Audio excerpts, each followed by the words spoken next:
This ESPN podcast is brought to you by Geico. 15 minutes could save you 15% or more on car insurance. Visit geico.com. Giancarlo Stanton and the Miami Marlins travel to New York to face the Mets. Left right field towards the corner.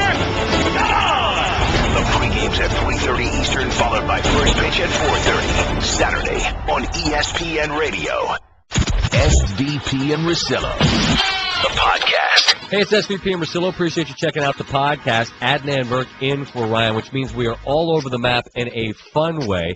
He had some kind thoughts about our show, and we reflect on that. We also talked about our fights. There was a good one. I kind of tell you what happened. It wasn't my fault, no matter what he told Adnan. My one big thing's about the Caps, who once again are the Caps. What do we make of the Patriots? Rebuttal, 5 baseball questions for Adnan. He's got a pop quiz for me. And since he's here, you know, we talk a little bit of cinema and the global phenomenon that is our outsider Mike, who is now Insider Mike. Podcast starts now. Now, SVP and Russillo on ESPN Radio. And ESPNradio.com. Ryan is off. Adnan Virk is in. Always good to see you, my friend. Great to see you, Scotty. Before we get rolling, I wanted to say, along with many others, dismayed the fact the show is ending, but thrilled for you. A great new opportunity for you. Thank you. And this show has been fantastic for me. The fact that I was just a middling ESPN news anchor, I was able to come on here, show some personality, do some movie reviews, raise the profile of Canada.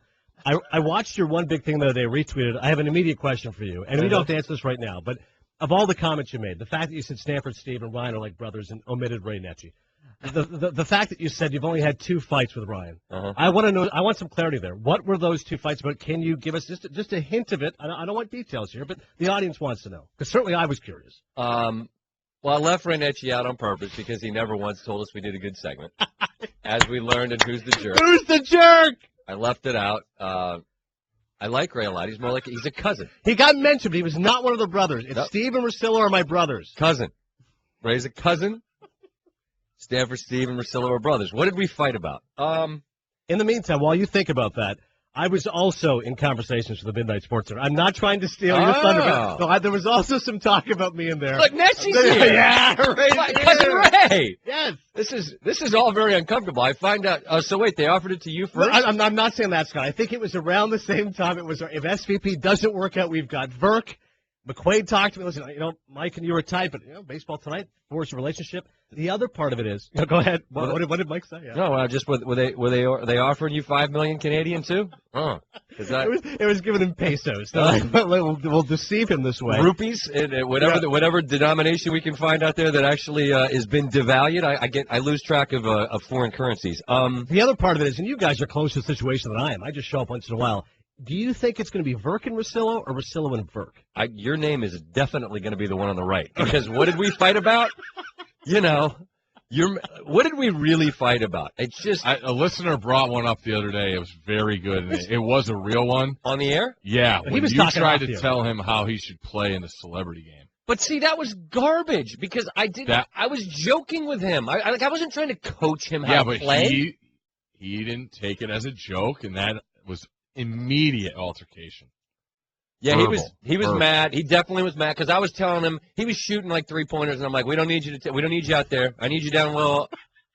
It was like the classic Russillo throw the pen down. Listen, I know how to play basketball. And I'm like, listen, I don't care what you do. I'm just joking around. Shoot 3-pointers, man. Have fun. I don't care. I'm here to show support. Was it about a girl? The other fight? No. Okay, I'm just curious. No. That was my guess. Maybe it was with a girl. No, of course not. That would never happen. 2 fights in 8 years. That's astronomically low. Let me just tell you something, though. Okay. Like a squabble, you might have a disagreement, and you maybe raise voices. There was one. Stanford Steve, I mean, he's a guy that played sports. You know locker rooms. Like, we were heated. Heated. Did someone need to separate you two? No, I was not jumping in. No, he knew. That one had to go. He knew. Both of them had some juice for that one. There was so much heat. Here's the thing about both me and Russillo. Both of us are grudge carriers. Yeah. All right? Yes. He referred to you as stubborn once. When we feel slighted, we will not let that go, not never. And it could be small. And here's the advice I'd give for your guys' radio shows or just the people you work with. The guy that sits 3 cubes over or 3 offices over or wherever, however your workspace is divided. If there's something that bugs you, don't bury it under months and months of more little perceived slight / things that bother you. Right. Because then what happens is you have a nuclear explosion. Meltdown. It was bad, bro. Things were said. Personal insights. Things were said. And how was the aftermath? How long did it take to clear it up? We did a great segment. We did a great segment. Is there a gift basket? Like makeup sex or something, I guess. Geez. I guess there's an analogy to be made there. I don't know. I got a Wookiee yell? Yeah. It lasted 8 minutes. Everybody was happy. We make sure you do your read and a proper tease. There's lots of things I could keep going. I'll stop. The best compliment I can pay to both of us is that immediately after it was gone, it was gone. The anger that had been dragged around like a rock behind us for years. And in one case, one of the things he hit me with was years old. Like 2003. No, we didn't know each other then. But let's just say it was a remote, something happened. It was the way I handled a Q&A with some audience members. You asked too many questions. He was mad about it 6 years later, man. Just harness that grudge. And I'm like, you're mad about that? But we got rid of it, and it was gone. And, I mean, I owned this the other day. I'm not the easiest cat to be with. I know that. Well, you mentioned the fact you're rarely on time for the meeting at 11:30. Correct. So today I told Steve, I said, I'm going to come in a little bit late because that's fine. He knew. SVP normally does his own thing. Yeah, you know. But that's not even, look, whether I'm prompt or not, punctual or not, it's just the personality of me. I'm sure I'm subtle, passive-aggressive things. You know, I'm not the best. No, listen, I think neither is he. Right, thank you. Right. But that's because we're very, very similar, and that's what I think made it great, and that's why occasionally it was going to be combustible. So was it more than 2? It wasn't much more than 2. Less than 5 for sure. But there were a couple that were. You referred to it as 2 serious blow-ups, and they were good. Those are your correct words. I'm like, oh my God, I got to hear about this. Yeah, they were strong. They were strong, but you endured. Not just endured. I think we thrived. I believe that, and it was because we, had a true. But beyond the grudge stuff, right. Is there that we knew we were in this together, and we didn't think we always had the backing of the people here that mattered, and we felt like we were kind of off in the wilderness doing our own thing. It was like the road. As far as Cormac McCarthy, we were going to share our baked beans, though we were going to make it. The best analogy I can make, and this is the highest compliment I can pay, being a movie guy, you guys brought an indie movie sensibility within a big budget studio. Right? 7 seconds. Who's the jerk? Who's the nerd? Pulse the nation. These are all kind of edgy ideas. This is not play it safe. This is not vanilla. And you guys were willing to be daring and be audacious in a medium in which oftentimes you don't find that. Thanks. That's like an Adnan movie tweet right there. And I won't be the jerk. I will just take a compliment and say thank you. Yeah. And I said yesterday, and I mean it. I can't continue to spend all this time saying thanks, although it continues to be this great big hug from all of you, and that's awesome. But yeah, we had our blow-ups, but we, Cousin Ray, he was in there. Fourth cousin. No, close cousin. Close cousin. Thanksgiving and Christmas cousin, But not a brother. Nope. He is not a sibling. No, that's kids. Hey, man, brothers don't leave. Where's outsider Mike? Brothers don't leave. Brothers don't leave for better opportunities. Brothers ride with you. Brothers stay with. Hey, they don't leave. They don't see the bright lights of that big. Don't get on the mic over there. I had to go to college. Yeah, I understand. And I said, listen. Yeah, family man. You and Roots had to go. You had to go chart your own course. Roots. Rudy. I don't know what in the hell we were supposed to talk about. I think we were going to talk about last night, which we've got 3 hours to do. That's why I figured. I didn't mean to hijack the segment, but I figured we've got plenty of time. Well, you did. I know. Listen, all right. It's way more fun to let people in on how just the grudge-holding buffoons that both Russillo and I are. Of all the poignant words you said, that was the only thing that stuck out. I immediately texted Russillo, like, hey, what were the 2 fights about? And he goes, they were both his fault. Really? That was the exact text. That's rich, man. That's really rich. Because he's just a sunny guy.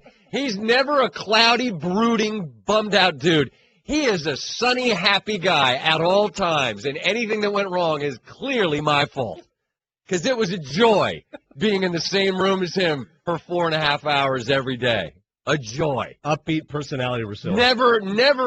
Never a sour expression or thought. That's my guy, though. And he's going to be great here, hopefully. I hope. And you guys were great together. Thank you. That's kind.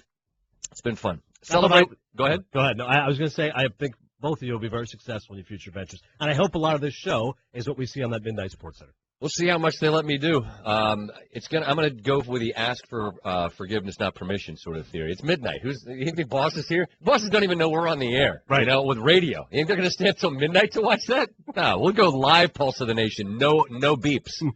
I've said that on SportsCenter already. You know, I've cracked the case on that one. I mean, cracked the ice there.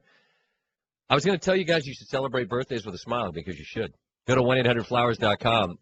For flowers and gifts starting at $29.99. Not as many reads on SportsCenter.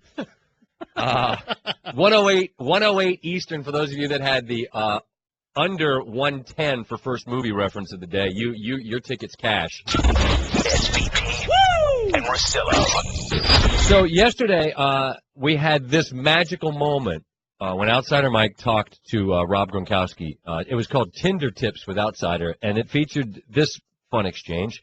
I mean, we're both celebrities, kind of. You know, maybe people may not recognize you. How do you approach the chicks? And like, when you know you're a celebrity, but maybe they don't, follow the Patriots. Like they don't follow ESPN or whatever. Man, I mean, I think every lady should know who you are.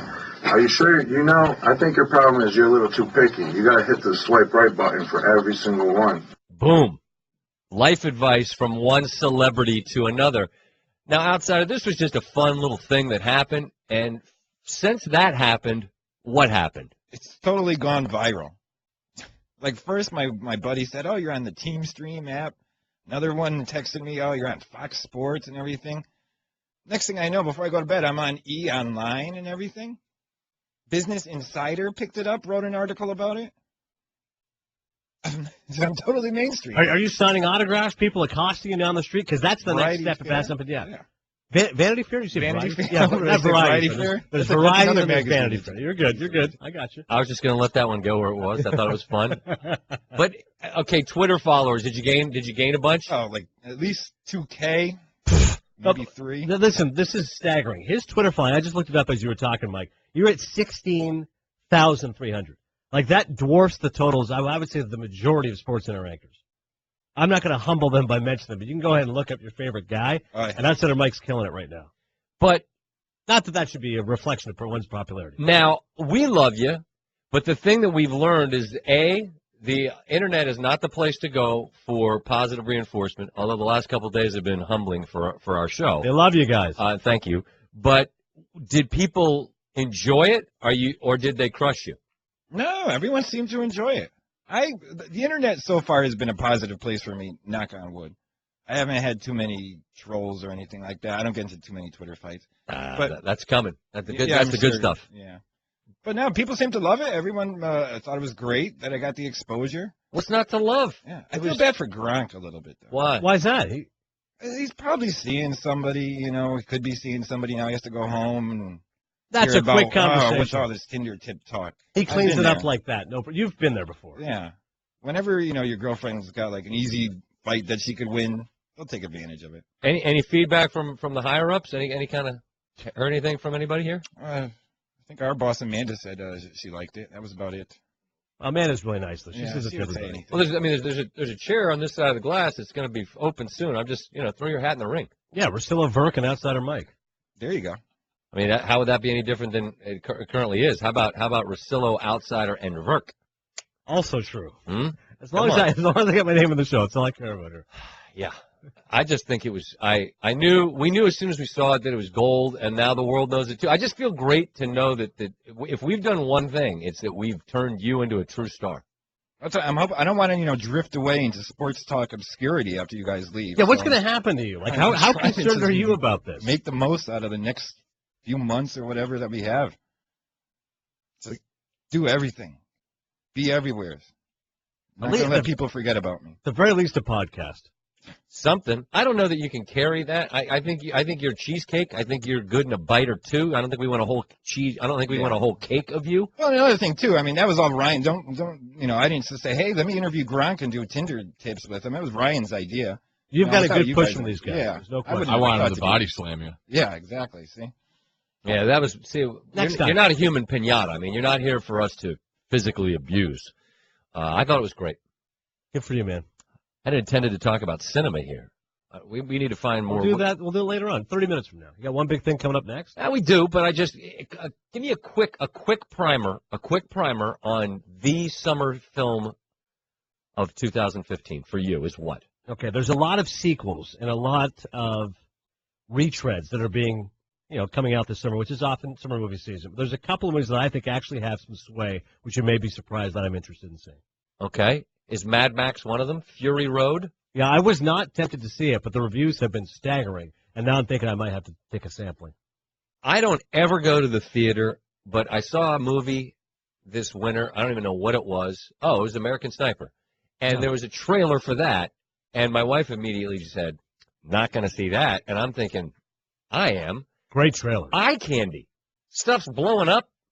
You got all kinds of crazy makeup. Some guy saying, it's a lovely day. Right. Moral quandaries. I don't care about that. I just want to see stuff blow up. Yeah, see, that's the thing, right? You have to go into it with a particular objective. And summer movie season is a great time to see stuff blow to smithereens. Right, for things to... And do you do that? I read your Avengers review. Didn't seem like you were too open-minded with that. Yeah, I thought it was, I called it rote, disappointing, and bombastic. Rote. Those guys looked it up. Yeah. That's predictable. Those guys looked that one up. And Mike, you see, I like the first Avengers. I like comic book movies. You know what I'm saying? I just thought that was particularly lacking in inspiration. It was too long. It took 2.5 hours. They did double up on everything. Yeah, you don't need to add all this extraneous material. That's the whole problem with sequels. They repeat what they do, and they do it just bigger, louder, and noisier. And that's a textbook example of that. So how will Fury Road be any different? I think that's going to be different, because that's like an updated version of a classic original, which there's been enough time since that was released. Like, that's 35 years ago. And it's the same director, which is always big, George Miller. I am not one of these comic book guys like you guys and Russillo, who's got them wrapped up in plastic in a box in the basement. Right. There's just no need. It's hey, there's a Hulk movie, then we got a Captain America movie, right? And then there's an Iron Man movie. Hey, next summer, you know what we'll do? They'll all meet over at Iron Man's house, and they'll go stop some crazy guy who got some nuclear device in his basement, and he's going to blow stuff up. Didn't you read comic books or have toys when No, you were a kid, though? you know what? On the big screen? No, we had a basketball hoop outside, and we got buckets, okay? And had gloves, and we played baseball. We played sports because we were dudes. We weren't sitting upstairs going, imagine if a spider bit you and then you could fly and you could shoot webs. Wow, that would be cool. Hey, can Mike come play? No. You are not a Dungeons and Dragons guy. We can cross that off the list. None of that. Got buckets, Not kid. a fan of wizards. Buckets. No. That's what we got. Geico presents Strange Savings Stories. Astronomers detected an interstellar transmission. It stated, Geico, 15 minutes could save you 15% or more. The implications were staggering. Was the cosmos telling us we could all save hundreds on car insurance with Geico? Or did their radar merely pick up a signal from the nearby Rufus and Clyde's morning show? We may never know. Geico, 15 minutes could save you 15% or more on car insurance. It's time for Scott Van Pelt's One Big Thing. One Big Thing. On ESPN Radio and ESPNradio.com. Past performance is not an indicator of future results. You hear that when they talk about Wall Street. Last night in the same borough of Manhattan, just a ways up between 7th and 8th Streets from 31st to 33rd in Madison Square Garden. I don't know if it was the past, but I was certain that I could predict the future. I don't want to act like I am anything more than what I always claim to be this time of year, which is a bandwagon Washington Capitals fan who happens to love the totality of the Stanley Cup playoffs. I'm thankful, really thankful, that I don't have months invested in last night because I would have been an even bigger mess than I already was trying to watch Game 7. Alex Ovechkin said they were going to win it. His score gave them a first-period lead. When it was leveled in the second, the dread began to build as the Caps and Rangers then played a scoreless third. I was certain that doom would arrive and that it would be excruciating. It did, and it was. The Rangers fans started singing that annoying little ditty as pandemonium fills the building. Braden Holtby lie flat on his back in what was the perfect picture to go on the front of the Washington Post sports page to capture not just this night, but this team. The goal ends not only the game, but the series and the season, and it was not the first, nor the second, nor the third, nor the fourth, but the fifth time the Capitals, who Tony Kornheiser of D.C. famously calls choking dogs, played up to their name. They were less than 2 minutes away from winning not just the game, but the series, which would have ended the Rangers season in the very same building in Game 5, but got a fluky goal, which leveled it. The Rangers won 2-1 in overtime, just like this one. And once again, past performance not an indicator of future results? I don't know, you tell me. Once again, on May 13th, in a Game 7, Henrik Lundqvist had 35 saves and a win. He had the same stats on the same day last year. He had the same stats on the same day the year before. That's just odd. Past performance not an indicator of future results, huh? Well, if the Caps are ever up 3-1 and or Henrik Lundqvist is ever in goal on May 13th in a Game 7, or the Rangers are playing a Game 7 at home, I'm going to just go ahead and say, Adnan, that the past performance is going to be a predictor of an indicator of future results, because if you're a Caps fan, this followed a far too familiar script, although, and please, I defer to your hockey expertise, I don't think the Capitals choked last night. I thought they played a game in a sport where the vagaries of a bounce often determine who win, and I'm not lumping this in with the others. I thought they lost on that fluky goal in Game 5 that got it tied up. Yeah, it was a hard-fought effort last night. Clearly, you go back to Game 5, and that was the moment. Minute 40 left to go, and you go, all right, you try to talk yourself into it and say, well, we're still up 3-2. We're going back home for Game 6. But ultimately, that's where the series was decided. That fluky goal, and all of a sudden Washington couldn't recover from that. And the margin for error is so small in a Game 7. It's so difficult for a road team to try to pull out the win. I think it's valiant, the fact the Capitals end up taking it to overtime. And my big takeaway is Alexander Ovechkin, because people are going to say, well, he guaranteed it, and it didn't happen. So he's not Mark Messier, who famously guaranteed it, did it for the Rangers back in '94 against the Devils. But I think that's completely unfair, because Ovechkin scored last night. He played well, had a good playoff run. He's been one of the best players in hockey for years. The shame of it is he's been one of the top 2 players in the game, along with Sidney Crosby, for a decade, and unfortunately the Capitals haven't even gotten to the Eastern Conference Finals. But I think the criticism of him is unfair. I think Nick Backstrom needed to do a lot more. He did not have a very good series, especially when they needed him. If there's any saving grace, Scott, sometimes in a Game 7 it's hard if you go, it was a bad goal or a goalie let us down. Braden Holtby was great all playoff long, so at least that's some salvation. Yeah, and at least the goal that won it is, I mean, that's hockey in a nutshell. The rebound goes to the one place it can for them to lose, and it did. And you just have to. It's a 7th game of a series that every game a 1-goal game? Yeah. Yep, 7 consecutive 1-goal games. And so at the end of it, you're left to just, I think, shrug. And it's so hard to prove you're demonstrably better. I mean, we saw it in the West where, Anaheim and Chicago, I mean, look, I know the Wild are a good team, but Chicago beat them in 4. The Ducks are smashing everybody, it feels. Mm-hmm. This Caps-Rangers series, if New York won in a smaller number of games, or if Washington would have won it in 5, or it ends in 7, I mean, the difference between the two wasn't any different had the Caps won in Game 5 or as if the Rangers won last night. That's what makes this sport, I think, so – I love the playoffs, but it makes it feel like the outcomes are so – flimsy? It's just – it feels coin flip-ish, like, well, the Rangers won. All right. It's rare to me in other sports where I feel like the outcome could have gone the absolute other way, and I wouldn't have felt any different about what I watched. Does that make sense? I got you. So in an NFL playoff game, a team wins by a touch, and you say, yeah, they clearly were the better Super Bowl. team. The Super Bowl would clearly be an example of if Seattle won on a handoff to Lynch, it would have made sense to me. Right. But it's rare because, as an example, Golden State won last night because they won. There wasn't like, I mean, there have been a bunch of buzzer beaters, and maybe today's the bad day to make the example because there have been so many last-second shots in these basketball games. Mm-hmm. But, I mean, that Cap series, I don't think you throw it on the pile with all these other collapses, but I'm sure in Washington that's what's happening today. Is that fair? Yeah, the headline's going to be 5th time. Hey, 3-1 lead and it's God. gone. Most 2-0 leads in hockey history. I mean, it's a star-crossed franchise. I got buddies in Canada. They were asking me. They got to ask Scott. It seems like there's more Capitals fans than Wizards fans right now. It's because the Wizards have been poor for a long time.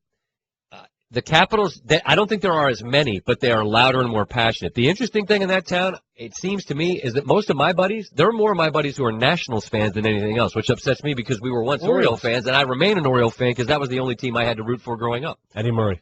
He was my guy. Yeah. SVP and Russillo. I can't talk about this Wells report scientifically because I don't understand it. Right. All right. But I finally spent some time. When it came out, you do the casual flip through and you go, all right, what's the headline? It's me in college Cliff's Notesing it, right? All right, what do I need to know to have a vague, cursory understanding of this? And then I spent some time, and I'm looking at it, and I asked myself, does this say with certainty that footballs were drastically under and that there wasn't that the science of what they used to test it, and that where Indy's footballs were in New England's and the disparity between the two, is it explained away in such a way that you go, oh yeah, well, I think it is not.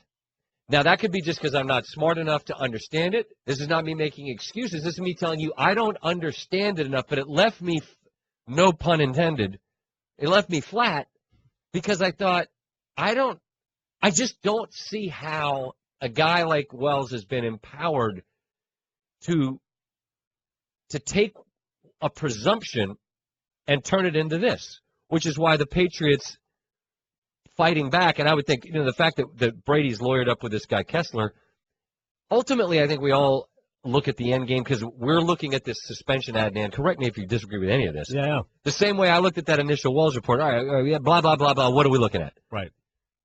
Is he going to probably be out 2 games, net, I guess? Is that appropriate? I have no idea.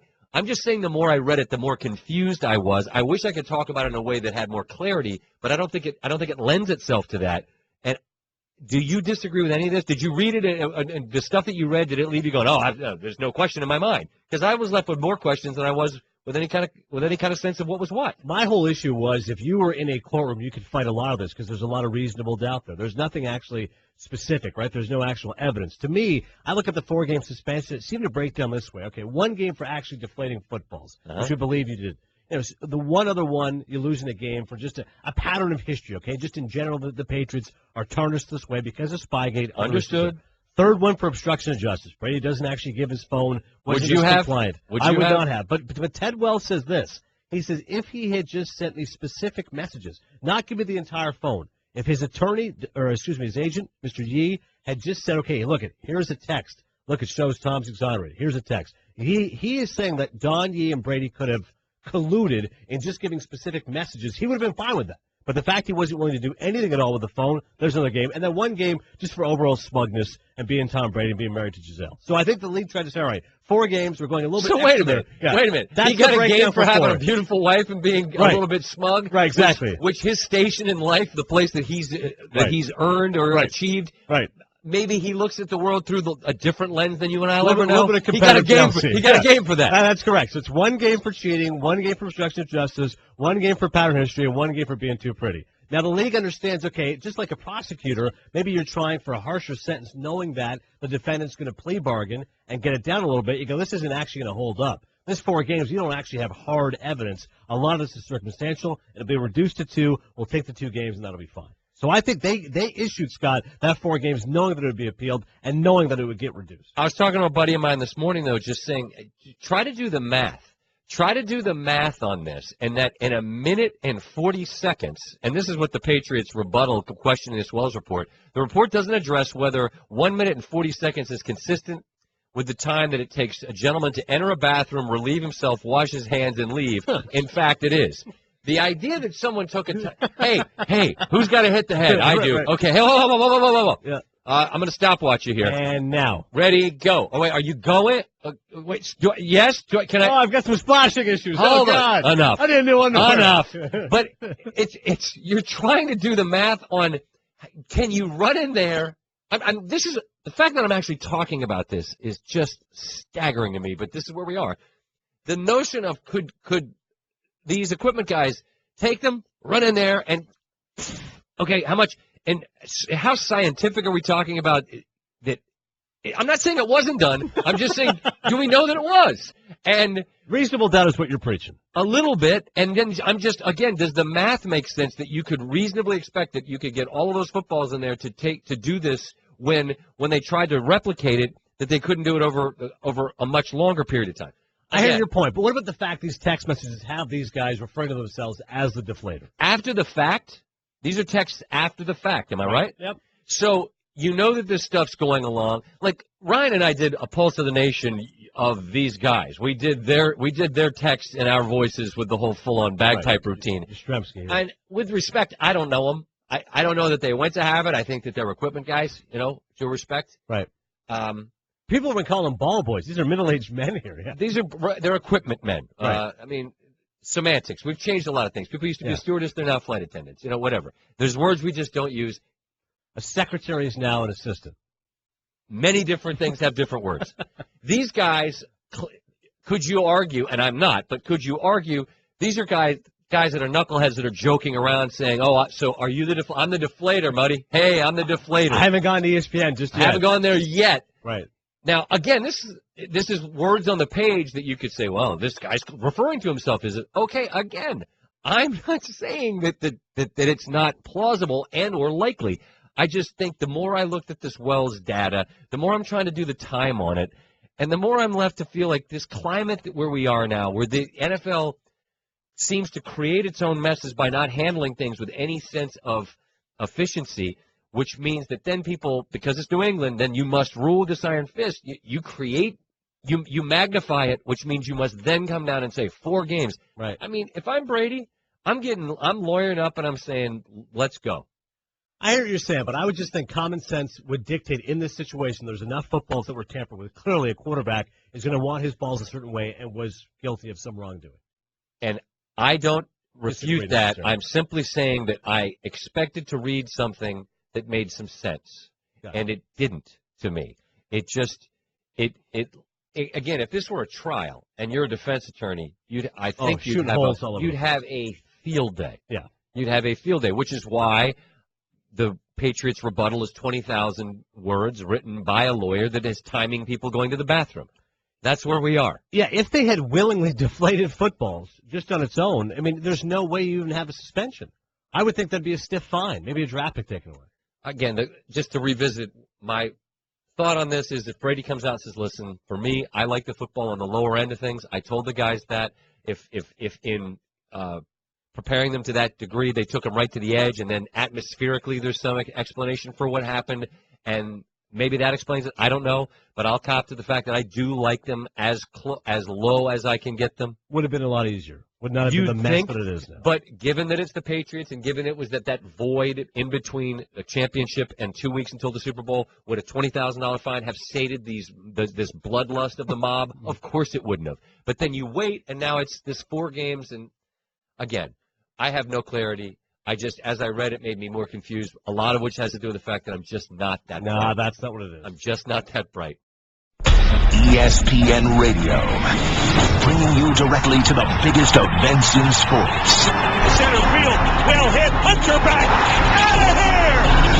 From opening day of baseball, Throw to the plate, safe at the plate! Right through the World Series. For the 3rd time in 5 seasons, the San Francisco Giants are the champions of the baseball world. Whether it's LeBron, Chris Paul, or Kevin Durant, when the NBA tips off, ESPN Radio is right there when a champion is crowned. Have a new world champion. The San Antonio Spurs are the world champions. And when the magic of bowl season arrives, ESPN Radio is your home for the new college football playoff. The college football playoff first national champion, the Ohio State Buckeyes. The biggest events in sports can be found right here on ESPN Radio. SVP and Russillo. No, for real. Stanford Steve, you put these together? Yes, I did. All right, Adnan. What do you got, Steve? Who's the worst manager in baseball? Ned Yost is always the one I go with right away because people try to defend him and go, listen, they went to the World Series. How bad a manager can he be? But that team got hot at the exact right time. They've got a ton of young good stars. Like Moustakas has been better this year. Hosmer's really broken out. They don't have much depth in their pitching beyond Ventura, who's as big a hothead as you'll get. But I'm going to go there. Mike Redmond is you're going to go with? No, I'm going to just take a 20-second on Yost. People just don't like the fact that the guy bunts. He plays to his personnel, and because he bunts a lot, it's just a ready-made joke, isn't it? It is a punching bag, and it is a convenient response, but I've seen some head-scratching decisions he's made with regards to his pitching staff. Well, you know what I do? If I get the lead to the 5th inning, I'm going to hand the ball to the bullpen, and I'm going to go back and say, what time's the buffet open? If these are your questions, I'm sorry. I'm not going to try to. I'm not trying to. Hey, listen, you'll probably be here, hosting the show. All due respect. No offense. Mike Redmond's another one, though. Miami Marlins. Go ahead. All righty. We know you're the face of the Baseball Tonight crew. No, Carl Ravitch. All right. 1A. How much do the Baseball Tonight analysts hate analytics? Yeah, I would say by and large, not very many of them enjoy it. I think Schilling's one of the few guys that at least accepts it.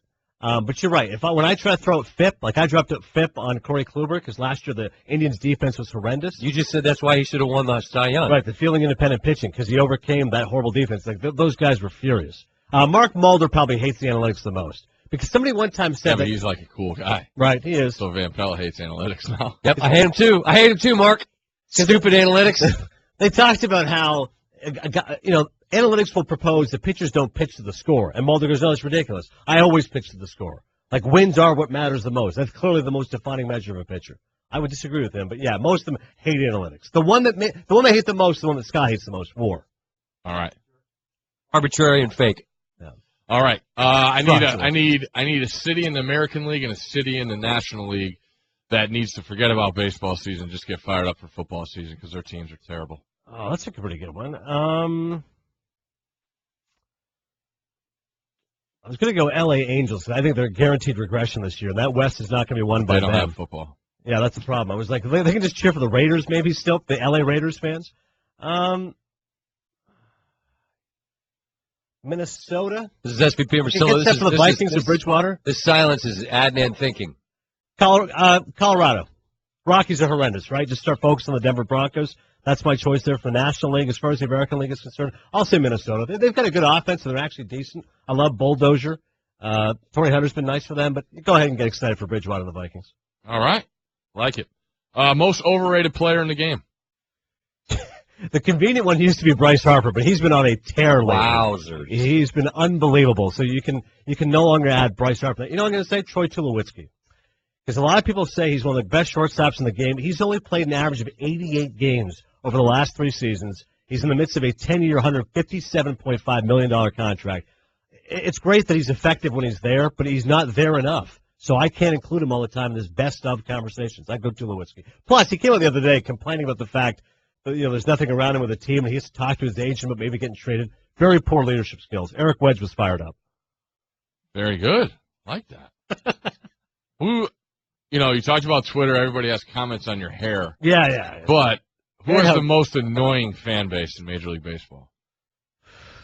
That's a pretty good one. The Red Sox fans, probably because we're in Connecticut, right? They're just so loud and they get so opinionated. They were so defensive about the starting pitching because a lot of us kept saying there's no ace in this team. Oh, Purcell's pretty good. He's won 15 games. Justin Masterson's got a good curveball. Their pitching stinks. Right. The Red Sox are probably the ones that jump out just because they're so defensive about it.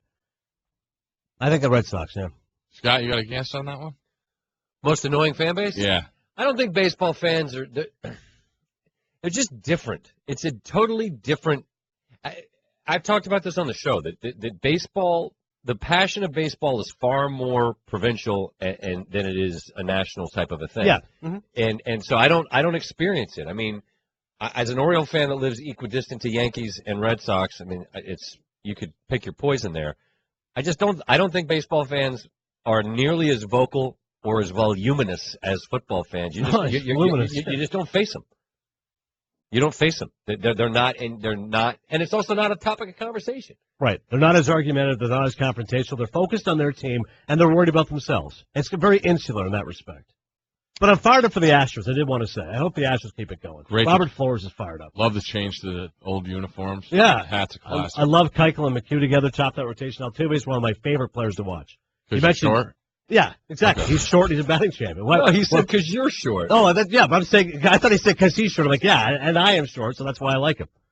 I mean, he's shorter than me, and he rakes. All right. But I love that guy. Thanks for that. I appreciate it. That was fun. I just sort of sitting here watching two guys talk. That was good. I enjoyed that a lot. SVP and Russillo. You know what I mean? Mm-hmm. SVP and Russillo, ESPN Radio. the new ESPN app, just noticed that SB Nation, the blogs, they've most recently retweeted the Outsider Mike Gronk interview. The thing that people that's blowing my mind is that people are taking it as Gronk giving Tinder advice. No, what this was two I mean, we're both celebrities, kind of. You know? Two celebrities talking about Tinder strategy. That's what this wasn't him giving. And the only guy he was giving advice to was a fellow celebrity. This isn't for the rest of you commoners. Right. This is for a celebrity. Yeah, it's two like-minded individuals. They're at equal stature in life. It was not genuflecting Outsider Mike wishing he could one day be Gronk. No, these are two equal guys. These guys Gronk's looking at him eye to eye, not literally because Gronk's a bigger guy, but just in terms of their reach and who they are. That's what this was about. And I'm just trying to tell you not to be as picky. That's really what the message was. It's kind of like swingers. Gronk was trying to tell you, your money, you don't even know it. Yeah, it just got me to get the ball rolling, kind of. Yeah. We have to figure out how to either A, monetize this fame for you with some kind of deals. Like, I think you should be doing tire store openings around here at a minimum, preferably good ones, or close second with the ladies, as we discovered yesterday. Just some attention. That's what we're looking for. Both. How about both? How about tire store openings, which then leads to, because there's a ton of gals that are looking for some radials. Right. They still got radial tires? Something like that. I don't know. Speaking of, another thing, too, Outsider Mike is a big music aficionado. Yep. EDM, Love It When You Cry. You know that song, right? Yeah. Huge hit right now, right? Mm-hmm. How hot is that track? Are you into the EDM? Yeah, that's a great track. You kidding me? How would I know Love It When You Cry unless I was into it? That track is, as soon as it dropped, I'm like, this is hot. We just got track dropped from Adnan. All right, is this where you're going to ask me questions? Let's do it, my man. Is there music or something? Better be. Where's the liner? You know him as Scott. Here. No liner to it? Or I was going to do it. You know him from the Masters. No, it's fine. All right, a little pop quiz here. As we're counting down the days to the end of SVP Russillo, I, among many, have burning questions for you. Okay. First off, I'm a huge Letterman guy. I've been watching and DVRing the show, particularly the last couple of weeks, knowing Dave's end is near. And it makes me think about you, that your end is near, at least in a radio capacity. Mm-hmm. You were once on Letterman. Yes. I want you to retell that anecdote for those that were not there, not a part of it. I remember watching it and thinking about it. You tell us the story. It's completely surreal. Yeah, you go in and you're not going there to walk in the front. You're going through that side door, that famed side door where you've seen pictures over the years. Mm-hmm. And you go and you go up to this tiny little green room. I mean, it's tiny. By green room is an industry term where you hang out. Yeah. And Harry Connick Jr. was on the same night. I never saw him. I was getting made up when he was downstairs. I tried to find him just so I could say, hey. Yeah. Love jazz. Yeah, I saw you at Wolf Trap back in the day, sure, which I did. Yeah. And anyway, I missed him, but I sat in there and I ate some cookies. And then you're watching it like it's a TV show, but then you know that you're going to go on it. And it's the single most surreal thing. Like this whole gig feels like a ruse to me. It feels like a giant mistake that no one figured out. Eventually someone's going to go, gotcha. Yeah, this right? Is the Truman Show. No, this didn't happen. What did you think you were supposed to be? No. And then I'm standing there and there's Biff. Biff's awesome. Couldn't have been nicer. Biff and then I look across the way and I see Dave, and he famously doesn't meet you beforehand, and he gave me a wave. And then they call your name and you walk out there and you sit down. And I got a few laughs, and I told him as a Colt fan that they needed to not win any games. And he's like, he didn't like the idea of having to get rid of Manning for luck. Right. But who was right? Your boy. And I mean, you get paid to be on some nominal fee. And when I got the check, I just framed it because it's like, oh, that's cool. And then I've gotten residual checks for like $6, I guess, when they have repeats. Yeah. I didn't know that. That's cool. But it was amazing. I remember the biggest thing with the takeaway that you told me is I don't know him. Like what you saw is exactly what I got with Letterman. We didn't hang out and crack jokes. It's just that time you're on set and that's it. And he was kind, he was nice enough, and I sent a note. I'm a handwritten note guy. I sent a note and I to the guy that's sort of behind the scenes guy. I said, could you just make sure he gets this? And the gist of what I sent is, please never forget that for the person that walks across the stage one time and shakes your hand and sits down, they won't forget that. I said, I'm sure this is one of thousands of shows you've done, but for the person that gets to do it once, just I hope you understand that it matters a great deal. And I told him I appreciated him having me. Yeah, I feel that same way working with you. Thanks, pal. You should. As far as similar sports center anchors, absolute entertainment world, sports world, sports anchors who are you most closely identify with? Because I think of you and Neil Everett, who we love, a terrific guy. But then I think of you and Butchergrass as well. Like, you think about pairings, right? It's KO and Dan Patrick. It's Rich Eisen, our friend, the late Stuart Scott. Boomer and John Saunders. Who's the anchor that most commonly people define you with? Levy? I think people have said, when Stuart passed away, they would often say, I enjoyed when you guys did the show together. And I said, that's kind, and I appreciate it. Mm-hmm. For me personally, it will always be Neil, because that's the guy that I did more shows with. When we had partnerships that were sort of clearly defined, that's when Levy and Anderson were doing it together a bunch, and it was me and Neil. And we came to become. I mean, I'm closer to him as a human being than any other person I've ever anchored with. Right. And so for me personally, it's him. I think how you're viewed by the public. The public. When I go out in public, people think I'm Kenny Mayne or Trey Wingo. Which is insane that this still happens. I don't defer to. You're not even being self-deprecating. No. That's happening. People say, "Oh, hey, Kenny Mayne." I'm like, "That's close." Well, I told you one guy on the plane called me Stuart Scott, and that was in front of David Faraday. And to this day, David Faraday still refers to me as Stuart, which makes me laugh. But for me, it's Neil. Master of many accents, Scott Van Pelt. What's the accent? I don't want to say you haven't mastered it, but you have found it the most difficult to try to nail.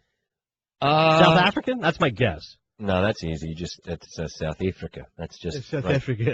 I love it. Yeah, it's just South Africa. That's not hard. Recently, I tried to do Le Batard, and I just did this. I was doing Le Batard's dad, Poppy, and I don't know, so to speak. I was trying to imitate his voice before you cut that up and make a thing out of it.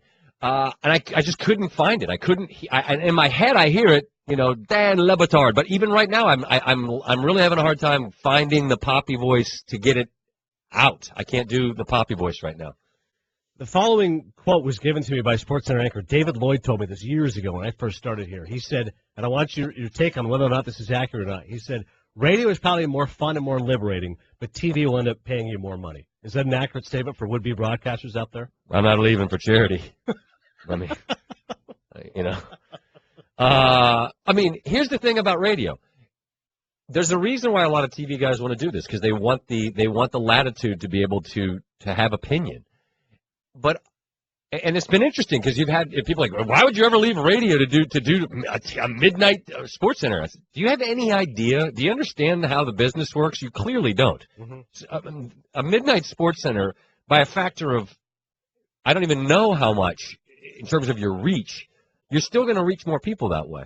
It just hurts me to leave this space because I've loved it so much, but I've been told, and we'll see if it stands, that I can bring some of the sensibility from this to that. And if I weren't given that latitude, I would never do it, regardless of how much money they wanted to pay me. All right, good stuff. Good pop quiz. It's good fun. I got one more for you. Coming with, let me ask you a question at the end. SVP and Russillo. Mayo's the best condiment. In lieu of something to say, the entirely predictable news from New England, Brady has filed this appeal, and that was simply a formality. That's not the type of thing where the Patriots are going to put his picture on their avatar on Twitter, put out a 20,000-word rebuttal from a lawyer, and then Brady's just going to say, I'll see you guys. What do we play, the Colts in October? I mean, no problem. This was coming, and this is a formality, and then from here you dig in and you see what just how much real estate you can gain back. The whole idea of appeal, though, I mean, I've always laughed at this idea, and you don't strike me as the kind of guy that got in a lot of trouble as a kid. I didn't know. Maybe ever. Wasn't a truant. I had my brushes with authority, and the idea that you get grounded by the guy that you were then going to imagine your parents said, "We're taking away the keys to the car if you have one. You can't drive it for a month because you did something wrong." I'd like to file an appeal with you two. Right. Okay. Later this week at dinner, I will be sitting down and I will prepare for you my appeal. Okay, cool. Let us know what time. By the way, we're having chicken on Thursday, and the answer is no. I mean, am I right? Yeah, that's the other thing, and you're right, because a lot of people keep saying, well, he'll probably win the appeal, it'll be reduced. I don't know why that's such a certainty that he'll win the appeal or that it will be reduced. Yeah, I just, 2 games seems like in the end, look, everyone freaked out because discipline wasn't strong enough in the past. There's a natural pendulum swing in the opposite direction. And then with this one, 4 games for this, okay, you take 2 off. In the end, people, maybe the bloodlust is sated. We'll see. Earlier today on SVP and Russillo. I had this exchange with Outsider Mike regarding comic books. Didn't you read comic books or have toys when you were a kid? You know on the big screen? No, we had a basketball hoop outside, and we got buckets, okay? And had gloves, and we played baseball. We played sports because we were dudes. We weren't sitting upstairs going, imagine if a spider bit you and then you could fly and you could shoot webs. Wow, that would be cool. People said that was my cowherd voice. I was doing a cow. Cowherd has a one accent catch. It's just one accent fits all. I was told today he tried to do a Boston accent. I don't want to hear it. It's not interested. It's like this Lucky Charms thing he does. Oh, what are we doing with this? It's just the magic. He does the Lucky Charms voice. Like I don't know what you're doing, but it isn't a Boston accent. It's just your Lucky Charms voice that either equals old people, nerds, or people from Boston. That's his default accent. Just kind of That's it. Yeah, one size fits all. That's the only one. I'll do a quick summer movie preview. Trainwreck, Amy Schumer wrote it. Judd Apatow directing. You know his work, obviously, from the 40-Year-Old Virgin and other raunchy comedies. Schumer's the big it girl right now. Comedy Central, Inside Amy Schumer's a big hit show. So curious to see how that movie will play out. Apparently it's doing very well with test screenings. Jurassic World, Chris Pratt and Raptors. I'm all in for that. Ted 2, enjoyed the first one a lot. I think the sequel will be funny as well, though we all know sequels are generally not as good as the first one. And Inside Out for the kids. Pixar's got a huge hit coming. Get ready June 19th because every kid's going to want to go see that one. As far as outside of Mike is concerned, I believe he's fired up for Ant-Man starring Paul Rudd. That and the Poltergeist remake. Poltergeist you're on. So Mad Max was just earlier, Ant-Man and Poltergeist you're all excited about. What about the new Mission Impossible or the new Terminator movie? The new Terminator, I think I might be into. But really? Yeah. The I followed the whole story, so I'm kind of interested to see what happens next. Probably have a good video game, too. You'll never top T2. Like, I'm out on enough Terminators now. Like, we've had enough. Movie video game translations never worked out. How about Magic Mike XXL? I saw that. Russillo's so bummed out. We're still going to go see the midnight screening of that Thursday night, I think. Yeah, but he's mad. He should have been in it, obviously. But McConaughey isn't in it, so that's why he lost his loss. Yeah. Strahan's in it? He lost his, Strahan's in it. Just nuding it up, the full Monty, as they say. Entourage, you going to check that out? No, I think a lot of good cameos, but that, to me, it automatically seems like a real dud. Let me ask you a question. Who's been your favorite guest? Athlete-wise, Pacquiao sat in here, and he was just so little, and I just kept thinking, there's no way that guy can whoop and then I just kept thinking, I would mop that dude. And I know that's not the case. I was mesmerized by him. He's just a tiny, wee little man, and I just kept thinking, wow, that's crazy to me. The Cranston one was awesome. I really had a fun time talking to him because I'm such a fan of the show, and so I came prepared. And I think I did a good job. Of course he did. He enjoyed himself. I think he did. I hope he did. That was certainly memorable. Of any of the famous people that we've talked to, that was the anti-Hammer. Hammer did not enjoy his time with us. As I mentioned, Letterman, I've been enjoying his final few episodes. Apparently, he tossed an olive branch out to Jay Leno and said he wants Leno to come on the final show to bury the hatchet. Is there anybody, I don't know, so you have a grudge with you want to bury the hatchet, but is there a bucket list guest you'd like to get on the last few months ahead? Wow. I hadn't thought about that. I don't think that there's no feuds where you need to bury any hatchets. If you're a big Eddie Murray guy, would you like to have Eddie Murray on? Nope, he didn't. He hates the media, and it'd be useless. He wouldn't have any fun, and neither would we. You want to have Don Beaupre on, Michael Pavanka, a classic Capital, perhaps. Yvonne LeBray. No, I'm good. I'm good with there. I'm good there. Music, big music guy. Maybe the Beastie Boys. I don't know. You know what? Ad Rock would be really cool. I think it'd be cool to have on Ad Rock to talk about stuff. I'm reading about how he's auditioning for stuff where he's playing the dad because he's a middle-aged dude now. I think that'd be. You know what? I would like between now and the end of the show. I want to talk to Ad Rock. Okay, Ad Rock. Because I'm a gigantic Beastie Boys fan. I don't have much time here. I have a question for you. I apologize. You get to wear many hats here, like I've been able to do. Yeah. What do you enjoy most that you do? I'm going to go back to the David Lloyd and say that radio's the most fun, but TV pays the most money. So ultimately, we've got to worry about the boys' college education. So I like the fact that I'm able to do a variety of things. I find it's often like writing. Like a screenwriter doesn't want to just write romance novels. He wants to do crime fiction. He wants to do biopics. I find it different. Thank you. Which thing that you do? Baseball Tonight? Yeah, Baseball Tonight's a lot of fun. Because I'm hanging out in a room watching baseball with these guys. That's great. All right. Well, you're good at all the stuff you do. I appreciate you, brother. Yeah, thank you. No, we appreciate you. That's Adnan Virk filling in for Ryan. I'll see y'all tomorrow. Here comes Dan Le Batard. Terrible Poppy again. Miguel Cabrera leads the Detroit Tigers into Anaheim to face Mike Trout and the Los Angeles Angels. The pregame's at 7 Eastern, followed by first pitch at 8. Sunday on ESPN2 and on ESPN Radio.